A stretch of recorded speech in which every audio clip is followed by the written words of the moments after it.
akumanaan shacab oo iska kala yimid qeybaha kala duwan ee magaalada gaalkacyo ee xarunta gobolka mudug ayaa maanta dhigay dadbax ka dhan ah wararka la isla dhaxmaraya ee sheegaya in cabdikariin muuse qalbi dhagax oo ka tirsan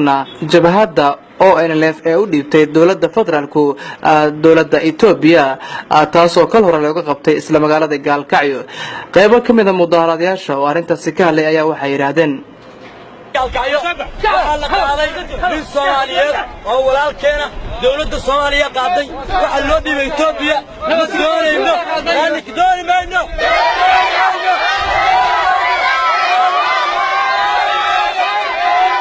federaalka ay qaaday farmaajo iyo ra'iisul wasaaraha ninka waa inay qis degdeg ku keenaan si degdeg ah haddaysan ku keenin wixii wax Soomaalnimo oo raacaya ma jiro u raacaya ma jiraan labadana waa iska qabanayna si degdeg waa inay ku keenaan madaxweyne rasmi ah tilaabo sharciya ku qaado itoobiyana ka soo wareejiyo ana ka soo qaado muwaadinkaas qalbi dhagax ana ka soo horjeednaa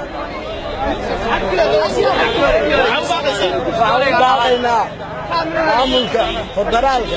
inay ka soo qaadaan itoobiya gacanta cadowga loo geliyey qalbi dhagax geesiga Soomaaliyeed. bismillaahi raxmaani raxiim hadana ugu shacabka Soomaaliyeed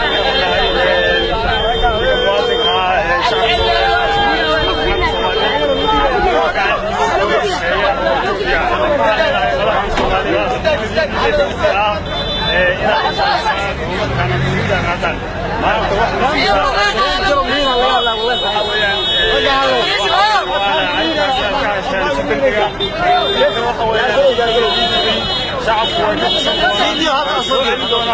waan ka xumahay qalbi dhagax oo la xiray oo Soomaaliyeed oo muslim ah oo la xiray waan ka xunnahay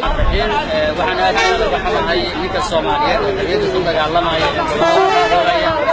ma dhiibay waxaan aad iyo aad uga xumahay way taas madaxweynaha Soomaaliya waxaan leenahay xilka ka dago meesha uu socdiyo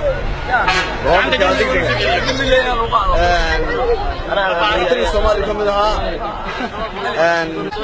وحصينا مش الشمس waxaan ka hadlayaa maxay tahay ninkii meesha laga xiray oo loo gudbiyay dawladda Itoobiya waxaan baareynaya aniga farmaajo iyo wasaaraha xasan qeele waxaan leeyahay ninkaas nin muwaadin buu ahaa oo Soomaaliya waxa loo geliyay gacan cadow oo Itoobiya Soomaaliya waxa dhaxay mal waxaan dhaxay magaalada soo jireena sababta waxaan cambaareyna waxay tahay farmaajo iyo khayr waxaan leeyahay nin muwaadin oo Soomaaliya oo waxa u dhiibay cadow Soomaaliyeed inta u baahan laba waxyaalood ninka Itoobiya loo gudbiyay qalbi dhagax oo ahaa wadani Soomaaliyeed oo calanka Soomaaliya u soo halgamay oo u diriiray oo ay Itoobiya ku raacdaysanayso inuu dalkiisa iyo dadkiisa u difaacdo dadka u gudbiyana waa cambaareyna oo ay ka mid yihiin madaxda